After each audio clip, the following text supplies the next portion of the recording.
자, 오늘 말씀은 고린도후서 우리 5장 6절에서 10절 말씀입니다.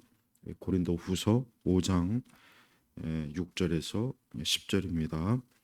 그 중에서 제가 이제 10절 말씀만 좀 읽겠습니다. 우리 모두가 반드시 그리스도의 심판대 앞에 드러나 각자가 선악간에 그 몸으로 행한 일에 따라 보응을 받을 것이다. 아멘. 자, 바울 사도는 우리 성도들이 이 땅이 우리에게 영원한 우리가 이 땅에서 영원히 거할 것이 아니고 우리가 장차 하나님의 손으로 지은 하늘의 처소, 하늘의 집, 우리가 장차 거할 그 영원한 것을 바라보도록 소망을 주는 그런 하나님의 말씀을 증거했습니다. 그리고 또 6절에 보니까 그러므로 우리가 항상 담대하여 몸에 머물러 살고 있는 동안에는 주께로부터 떠나 있다는 것을 안다. 이는 우리가 믿음으로 행하고 보는 것으로 하지 않기 때문이다. 우리가 담대하여 더 원하는 것은 차라리 몸을 떠나 주님과 함께 있는 것이다. 그러니까 바울이 궁극적으로 바울이 가지고 있는 가장 큰 소망이 뭐냐? 여기 말씀에 나와 있는 것처럼 주님과 함께 있는 것이다. 그러니까 몸을 떠나 주님과 함께 있는 것이다. 여기서 몸은 뭡니까? 5장 1절에 보니까 만일 땅 위에 있는 우리의 장막집이 무너지면, 그러니까 이 장막집이 우리의 몸을 얘기하는 거예요. 그러니까 쉽게 얘기하면 바울 사도는 자신이 이 복음을 전하느라 고생도 많이 하고 또 고통도 많이 겪고 환난도 많이 겪고 어려움을 많이 겪지만, 그러나 하나님께서 주신 그 영원한 소망이 뭐냐? 그것은 장차 이 다음에 이제 영원한 하나님의 처소에 가서 이제 평안함과 안식을 누릴 것을 이제 바울은 바라보고 있는 거예요. 그러면서도 역시 바울은 자기가 해야 될 사명이 뭐냐? 이 복음을 전하는 거예요. 그래서 이 복음을 전하는 그 과정이 참 어렵고 고생이 되고 고난이 되고 힘들고 괴롭단 말이에요. 하지만 그것이 전부가 아닌 게 하나님이 주신 영원한 약속. 그래서 이 고린도 후서 5장 4절에도 그렇고 또 5절에도 그렇고 2절에도 그렇고 1절도 그렇고 계속해서 이제 고린도 후서에 들어와서는 하늘의 장막, 하나님의 손으로 지은 영원한 우리의 거처할 곳, 하늘의 집, 그것을 마음에 품고 바울은 거기에 큰 평안함과 안식을 기대하고 있기 때문에 이 땅에서 당하는, 즉 믿음으로 인하여 당하는 고통이나 어려움이나 또 믿음 때문에 마땅히 우리가 감내해야 될 그 많은 환난과 어려움을 기꺼이 능히 이겨낼 수 있고, 또 그로 인하여서 낙심하거나 쓰러지거나 절망하지 않는다 하는 것을 말하는 것입니다. 그리고 구절에 보니까 그러므로 우리는 머물러 있든지 떠나 있든지 주님을 기쁘시게 하려고 힘쓰고 있다. 예, 그래요. 그러니까 바울은 항상 그 소망이 뭐냐? 주님을 기쁘시게 하려고. 예, 이게 그러니까 예수님 믿고 이제 소망, 예수 그리스도를 믿음으로 인하여서 이제부터 그 사람이 성도가 되고 하나님의 자녀가 되어 그 다음에 이제 그의 가장 큰 바람이 뭐냐? 여기 말씀처럼 주님을 기쁘시게 하려고 힘쓰고 있다. 주님을 기쁘시게. 그러니까 복음을 전하거나 뭘 하든지 간에 하나님을 좀 기쁘시게 할까? 어떻게 하면 우리 주님을 기쁘시게 할까? 이게 큰 마음의 바람이 되는 거예요. 바람. 소원이요, 목적이, 이 소망이 되는 거예요. 그래서 그리스도인들은 우리가 매일매일 우리가 사는 가운데 우리도 이 땅 가운데서 불신자들과 섞여 있죠. 섞여 살면서 우리도 거기서 일해야 되고 살아야 되고 다양한 일들을 겪는단 말이에요. 그러면서도 성도의 가장 첫 번째 바람이 뭐냐?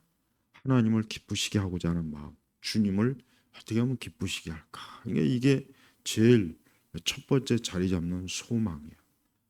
불신자와 믿는 자의 차이가 여기서 드러납니다. 불신자는 자기를 기쁘게 하거나 세상을 기쁘게 하는 게 이게 이제 불신자들의 소망이죠. 이제 그들의 소망은 그걸 이제 보통 우리는 육적 소망이라고 그래요. 육적 소망. 그 세상은 그러한 소망을 가지고 매일매일 자신의 삶을 그곳에 쏟아붓고 있어요. 근데 예수님 믿는 참된 성도는 어디에 자신의 삶을 쏟느냐? 오늘 말씀처럼 주님을 기쁘시게 하는데 힘쓰는 거예요. 여기서 주님을 기쁘시게 한다고 해서 뭐 교회 일만 열심히 또 힘써 그것만 제한하는 게 아닙니다. 그것도 중요합니다. 우리가 교회에서 하나님을 위해서 봉사하고 수고하고 애를 쓰고 내게 맡겨진 직분을 잘 감당하는 거 참 좋은 일이죠. 귀한 일이죠.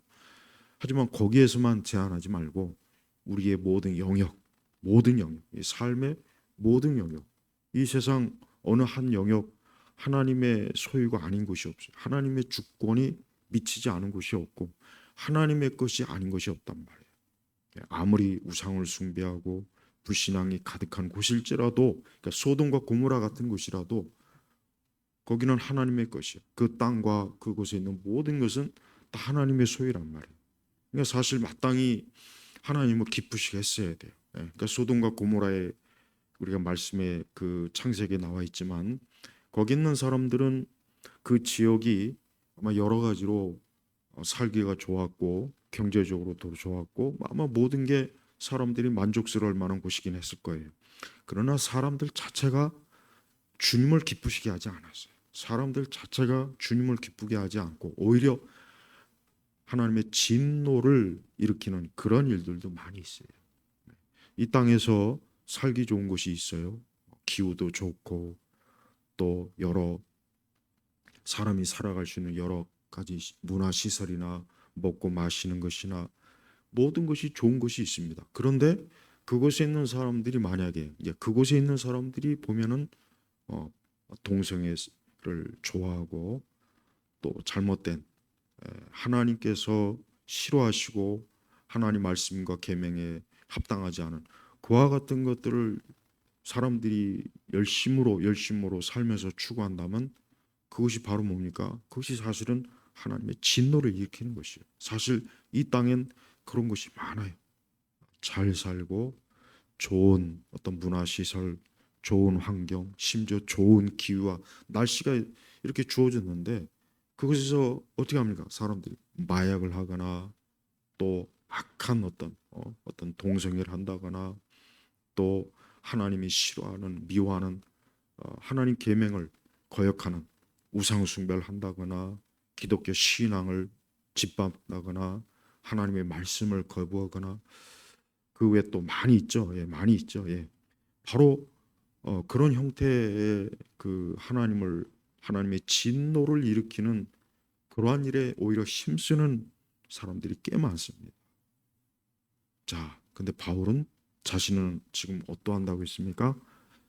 그러므로 우리는 머물러 있든지 떠나 있든지, 그러니까 머물러 있는다는 것은 내가 아직 이 땅에서 살아 있든지 아니면 떠나 있건 뭐요?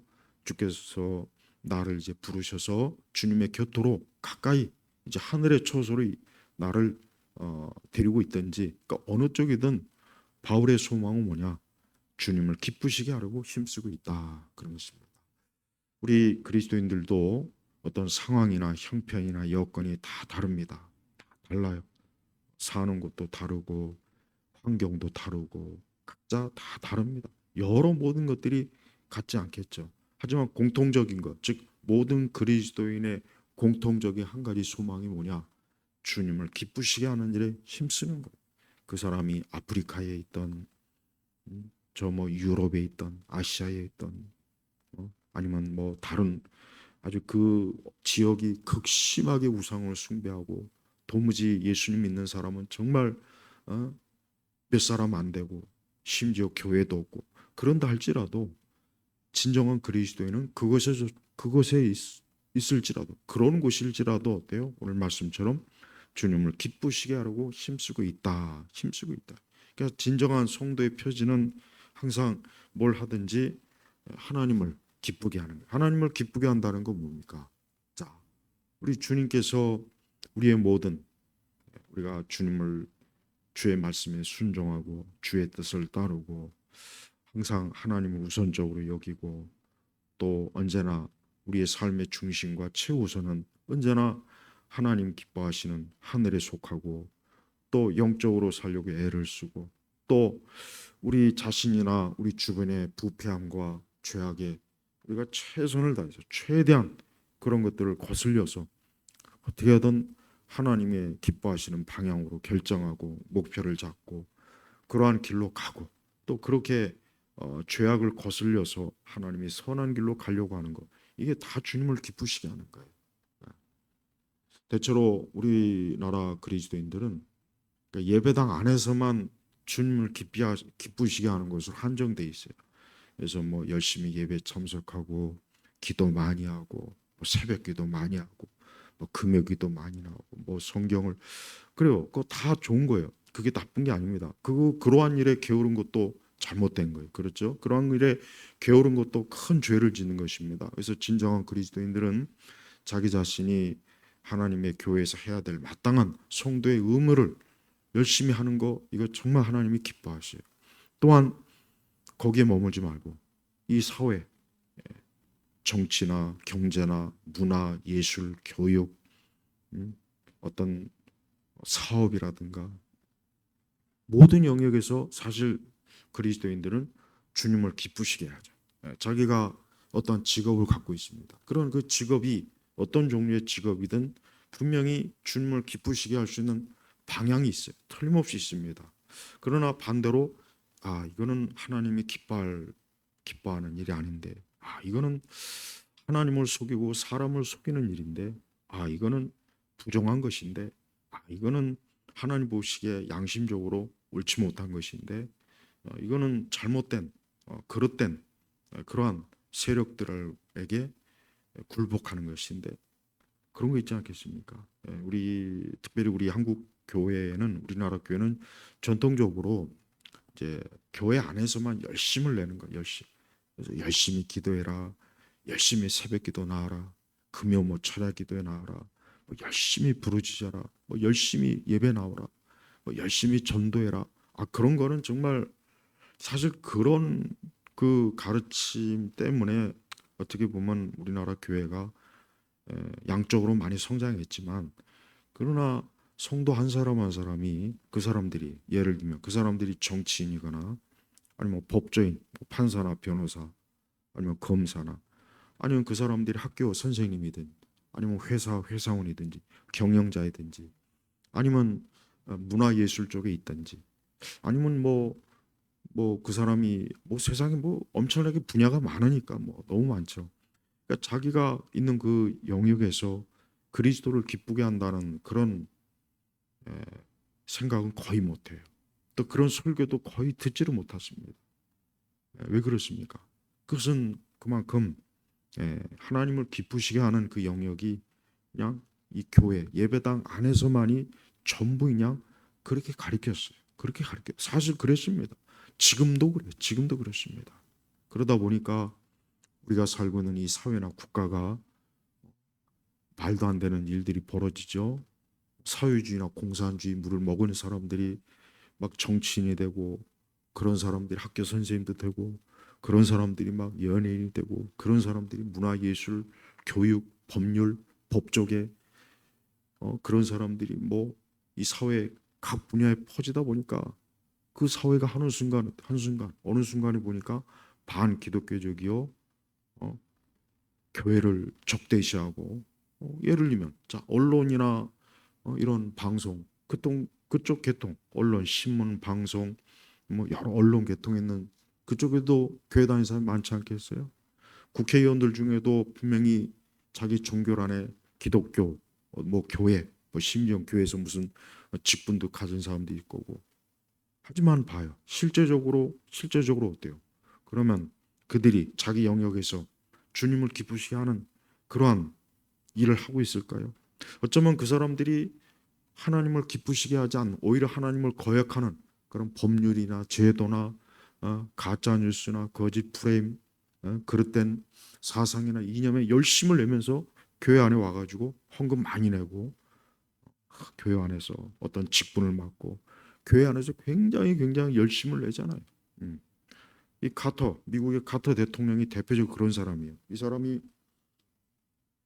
아주 뭐 신앙이 신실하다, 뭐 신앙이 독실하다, 뭐 대통령 임기 중에도 뭐 주일학교 뭐 교사를 했다, 뭐 했다, 아주 굉장히 자기 신앙을 어, 드러내는 일을 또 나름대로 신앙을 열심히 신앙생활 했지만 근데 정치적으로는 봐요.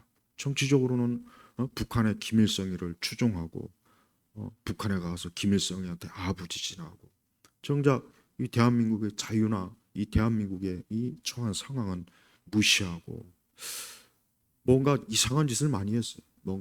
뭔가 이상한 짓을 많이 했단 말이에요. 자, 사실 그뿐입니까? 많은 그리스도인들이 예배당 안에서는 막 정말 아브라함 같고 바울 같고 예배당 안에서는 다윗 같고 그런데 저 밖에 나가서는 벨리알 그리스도와 벨리알과 벨리알을 숭배하는 마귀를 숭배하는 사단을 숭배하는 하나님을 미워하고 성경을 멸시하고 교회를 짓밟는 그러한 일에 또 열심히 있는 사람들 참 많습니다. 네. 앞뒤가 안 맞는 거죠. 앞뒤가 안 맞아요. 이러한 일들을 엄연히 이러한 현상이 분명히 있는데도 불구하고 여전히 교회는 어때요? 침묵이요, 침묵. 가만히 있는 거예요. 그러다 보니까 뭔가 이율 배반, 앞뒤가 안 맞고 뭔가 모르게 잘못된 일들이 정말 비일비재합니다. 그렇게 뭐 예배당 교회에서 보이는 연구에서는 잘하지만 그들이 있는 그 영역, 그들이 어떤 하고 있는 그 일 영역에서 진짜 내가 이 성경 말씀, 교리, 바른 이러한 가르침을 정말 따르느냐 하는 건 또 다른 문제예요. 그러니까 이중적이죠. 이중적. 그걸 뭐 세상에서는 위선이라고 그러죠. 근데 이 부분이 우리는 사실 좀 심각하게 봐야 됩니다. 물론 우리가 어쩔 때는 참 알면서도 불순종할 때 있고 진짜 몰라서 불순종할 때도 있어요. 근데 교회에서 이런 부분을 잘 가르쳐 주지 않으니까 사실 정말 몰라서 하나님 앞에 죄를 짓는 경우도 많이 있습니다. 우리는 매사에 항상 주님을 기쁘시게 하는 일이 내 모든 삶의 목적이요. 그러니까 내가 돈을 벌어도 내가 학교를 다녀도 직장을 다녀도 내가 뭘 하도 내가 무슨 계획을 세워도 다 주님을 기쁘시게 하고자 하는 그런 마음이 굉장히 신앙에 있어서 첫 번째 자리에 차지해야 되는데 그렇지 못하고 하나님을 기쁘시게 하는 것을 둘로 나누는 거죠. 예배당 안에서는 뭔가 주님을 기쁘시게 하지만 저 바깥에 나가서는 아예 그런 것과는 담을 쌓거나 그래서 예수님 믿는데 교회 다니는데 공산주의나 사회주의에 끌리고 예수님 믿는데 하나님이 그만 계명에 따라 살아가고 예수 그리스도를 믿는다 하면서 반 기독교적이고 반 성경적인 법안을 만들고 거기에 지지하고 예수 그리스도를 믿는다고 하면서 교회를 엄연히 다니는데 수많은 그 속에 속한 사람들이 어때요? 어떤 한 인물을 정치적 인물을 숭배하고 오히려 하나님보다 그 정치적 인물을 더 그냥 높이는 그런 일도 많아요. 그러니까 이게 굉장히 문제가 큽니다. 자, 과연 그러면 바울은 과연 그렇게 하라는 뜻으로 주님을 기쁘시게 하려고 힘쓰고 있다. 그랬을까요? 그렇진 않죠. 바울은 모든 면에서 어떻게 하면 우리 주 예수 그리스도 그분을 높일까? 자기가 어디에 있든 길거리에 있든 어디에 있든 복음을 전하고 또 매사에 그리스도의 향기를 드러낼까? 그가 하는 모든 일이 항상 어떻게 하면 주님을 기쁘시게 하는가? 그게 그의 목적입니다. 우리 모든 성도들이 동일하게 가져야 될 믿음이요, 우리가 동일하게 가져야 될 신앙이에요. 그래서 그러므로 우리는 머물러 있든지 떠나 있든지 주님을 기쁘시게 하려고 힘쓰고 있다.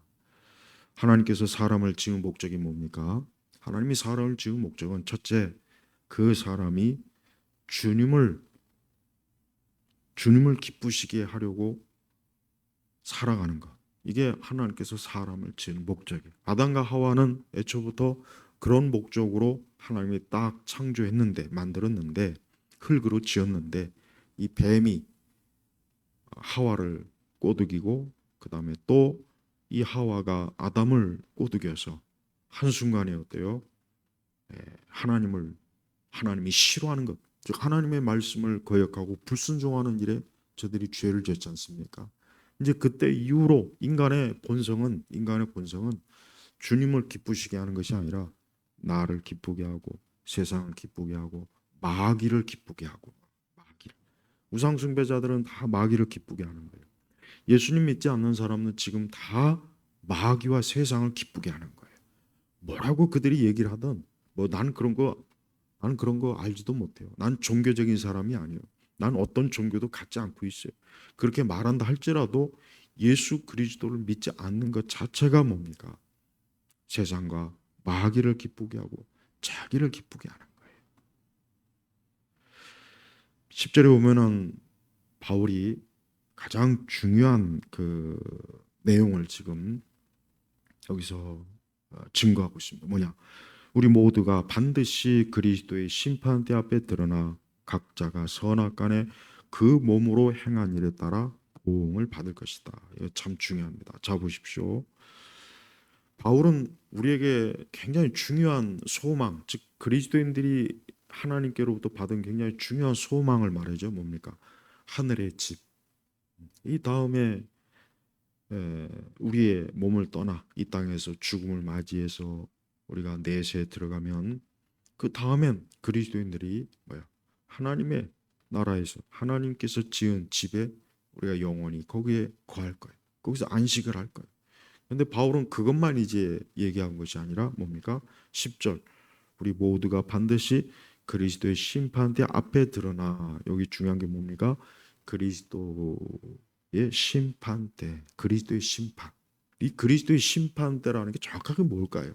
이 그리스도의 심판대라고 하는 것은 예수님께서 각 사람을, 모든 사람을 판결하시는 거예요. 법정에서 어떠한 사람을 판결하죠. 판사가 하는 일 그거죠. 그래서 그에게 유죄다, 무죄다, 뭐 이런저런 판결이 있어요. 세상에서 하는 판결은 완전하지는 않겠죠. 오판도 많이 하겠죠. 잘못된 판단, 잘못된 것도 할 겁니다. 그러나 그리스도의 심판 때는 그럴 일이 없습니다. 그리스도의 심판 때 앞에는 예수님께서 친히 심판장이 되시, 심판주가 되십니다. 그래서 예수님은 모든 사람을 심판하시는 거예요.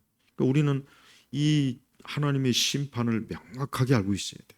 오늘 분명히 말씀처럼 우리 모두가 반드시 그리스도의 심판대 앞에 드러나. 그러니까 어떤 사람도 누구든지 그리스도의 심판대 앞에서 제외되는 사람도 없고 여기에서 도망가거나 숨거나 그럴 수가 없다는 거예요. 드러나 각자가, 그러니까 모든 사람이, 각 사람이 누구를 막느라고, 대통령이든 국회의원이든 교사이든 가수이건 영화배우이건 재벌도 마찬가지고 각자가 선악간에 그 몸으로 행한 일에 따라 보응을 받을 것이죠. 그 몸으로, 즉 이 땅에서 살아 있을 때 한 그 모든 일에 따라서 어때요? 보응을, 거기에 대해서, 그 일에 대해서 주님께서 판단하시고 거기에 대해 심판하시면서 거기에 대해 벌을 주시거나 아니면 거기에 대해서 하나님께서 상을 주신다는 겁니다. 간단합니다. 복잡한 거 아니에요. 그렇다고 해서 이 말씀이 마치 어떤 선행을 통한 구원을 얘기하는 건 아니에요. 지금 선행을 통해서 구원받는다, 바울이 그 얘기하려고 지금 이 말씀하는 게 아니에요. 뭐 그렇다면 굳이 뭐 예수님 믿을 필요가 있습니까? 아니면 뭐 다른 특히 불교 같은데, 아니면 뭐 천주교 같은데, 세상 이방 종교는 다 뭡니까? 자기가 뭘 했느냐에 따라서 이 다음에 어떤 그 일에 대한 대가를. 근데 지금 이 말씀은 언뜻 보면 그거 같지만 여기 뭐라고 했습니까? 그리스도의 심판대라고 했잖아요. 그리스도. 그냥 심판대라면 그럴 수 있어요. 그냥 심판대라고 하면 일반적 양심이나 일반적 선행이나 악행에 따라서 보응을, 흔히 얘기해서 권성징악, 권선징악이 뭡니까? 착한 일을 하면 복을 받고 악한 일을 하면 벌을 받는 거. 아주 대표적 옛날 동화나 이런 많은 옛날 이야기들은 다 권선징악이잖아요. 그 대부분 다 지금도 많은 어떤 드라마나 영화 보십시오. 대부분 다 권선징악이에요. 결국은. 근데 지금 여기서 하나님께서 오늘 이 말씀은 권선징악이 아니에요. 그걸 얘기하는 게 아닙니다. 중요한 건 그리스도의 심판대 앞에 그리스도의 심판. 그러니까 예수 그리스도께서 재판장이 되시는 거예요. 그러면 이 땅에 예수 그리스도를 믿는 자는 그 심판대 앞에서 어떻게 되겠습니까? 그 심판대 앞에서 그가 정죄를 받는 건 아니죠. 그가 정죄를 받아서 하나님께 형벌을 받거나 저주를 받는 건 아니죠. 그렇다면 예수 그리스도의 십자가는 도대체 뭐가 되겠습니까? 십자가에서 우리의 모든 죄가 다 씻어지고 용서받고 예수님이 내 대신 형벌을 받았습니다. 그래서 성도는 자유한 자예요. 성도는 더 이상 어떤 심판의 형벌로 나아가지 않습니다. 그럼 여기서 이 말씀이 뭐냐? 결국은 예수님 앞에서 우리의 모든 행한 일에 대해서 판단을 받는 거예요. 판단을 받고 거기에 따라서 하나님의 칭찬이 있는 거예요. 그리고 분명히 우리 모두가 반드시라고 했어요. 그 다음에 각자. 이거는 우리 믿는 사람뿐만 아니라 믿지 않는 사람도 여기 들어가는 거예요. 그러니까 불신자들은 예수 그리스도를 믿지 않아요. 그들은 그 자체가 하나님의 심판을 받을 죄가 됩니다. 그 죄가 영원히 그를 하나님의 심판대 앞에서 정죄를 받아 영원히 형벌을 받는 거예요.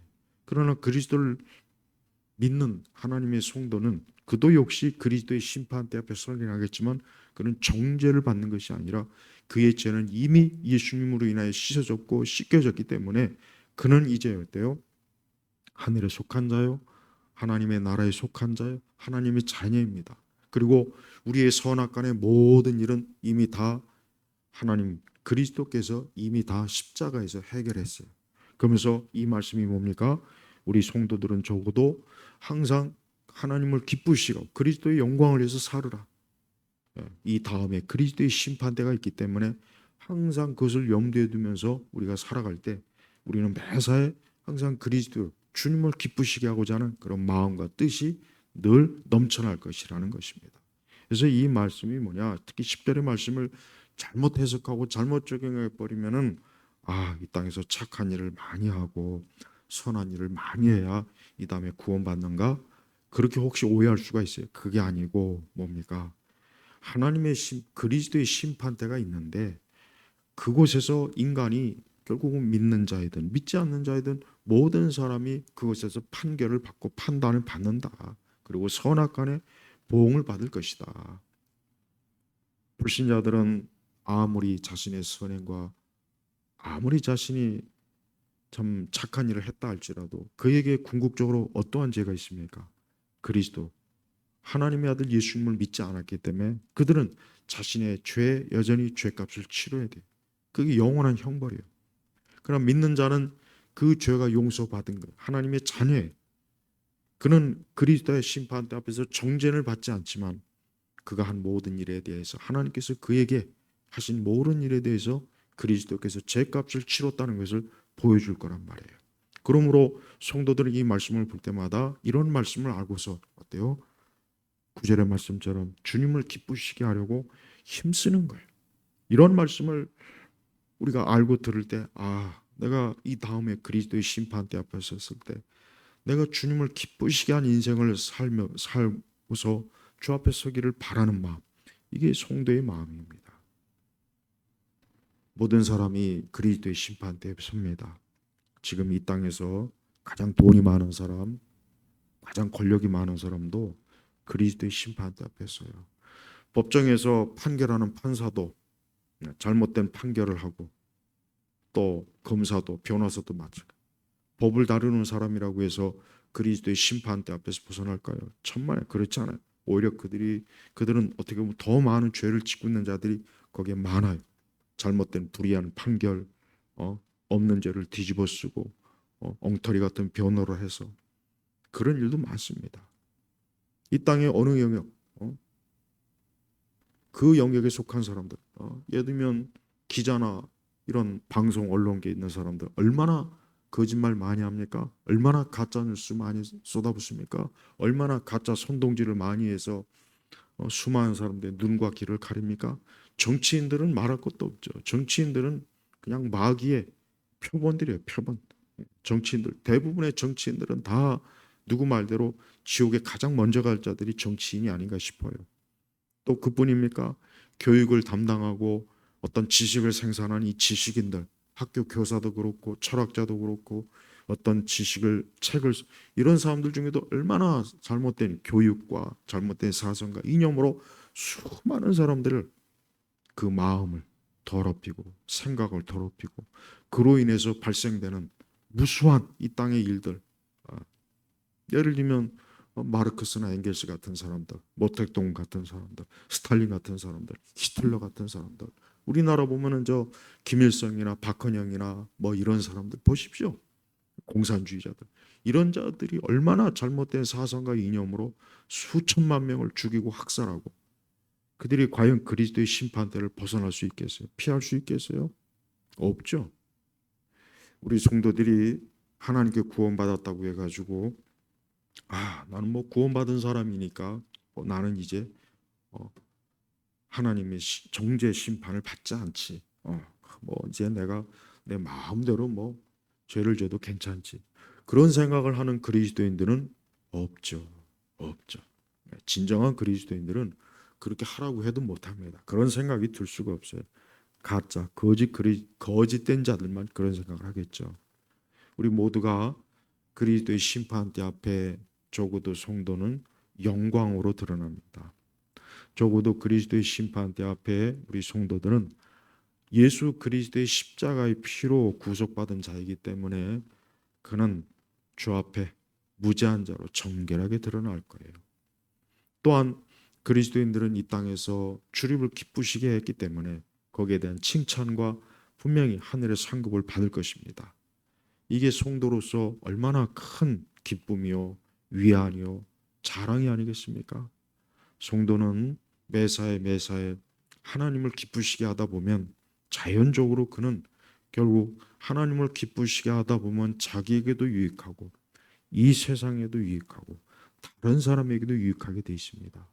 그러나 주님을 기쁘시게 하지 않으면 결국은 자기에게도 해롭고 세상에도 해롭고 주변 사람들에게도 해롭고 그렇게 될 거예요. 그게 원리예요. 그래서 사람이 항상 주님을 기쁘시게 하는 것이 인생의 그 목적이요, 그게 방향이 되면 자기도 알지 못하는 사람의 자기 자신뿐만 아니라 자기네 주변의 모든 것들이 좋은 방향으로 되는 거예요. 좋은 방향으로. 정치인들이 주님을 기쁘시게 한다면 그들이 악법을 만들겠습니까? 선거를 부정하게 치르겠습니까? 악한 지도자가 세워지겠습니까? 악한 법으로 국민들을 괴롭히고 못 살게 하고 가난을 조장하고 어, 그릇된 세상 이 체제와 사회를 만들겠습니까? 그렇지 않죠. 주님을 기쁘시게 하는 그런 정치인들, 그런 교육자들, 그런 어떤 음, 지식인들 또 그런 어떤 기업인들이 이 세상에 많아지면 이 세상은 지금보다 몰라보게 모든 면에서 모든 사람에게 유익하고 좋게 만들 거란 말이에요. 자, 우리 모두 반드시 그리스도의 심판대 앞에서 드러나 각자가 선악간에 그 몸으로 행한 일에 따라 보응을 받을 것이다.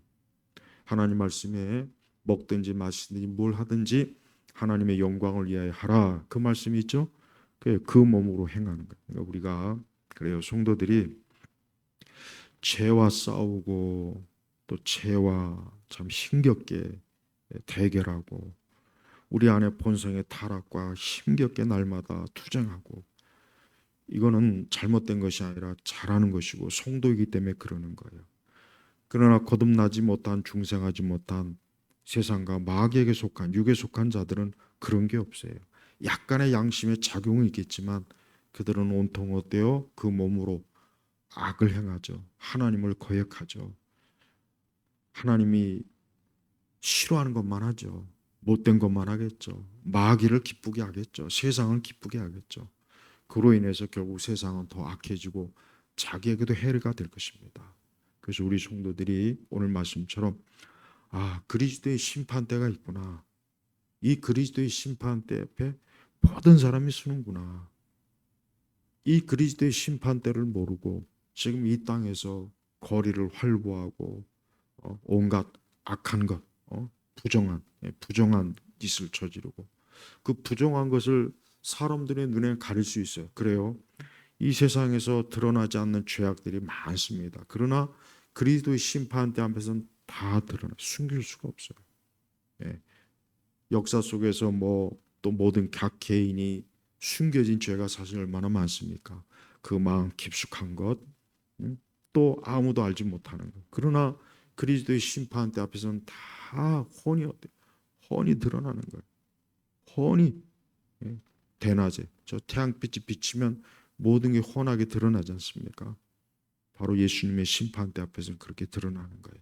그래서 우리 성도들이 늘 그리스도의 심판대를 생각해서 그 앞에서 우리가 기쁨으로 승리로 쓸 것을 소망하고 항상 주님을 기쁘시게 하고자 하는 그런 삶과 인생으로 산다면 그게 가장 인간으로서 가장 잘 사는 것, 정확하게 산다는 것, 그거를 항상 잘 받아들이시길 바랍니다. 기도하겠습니다.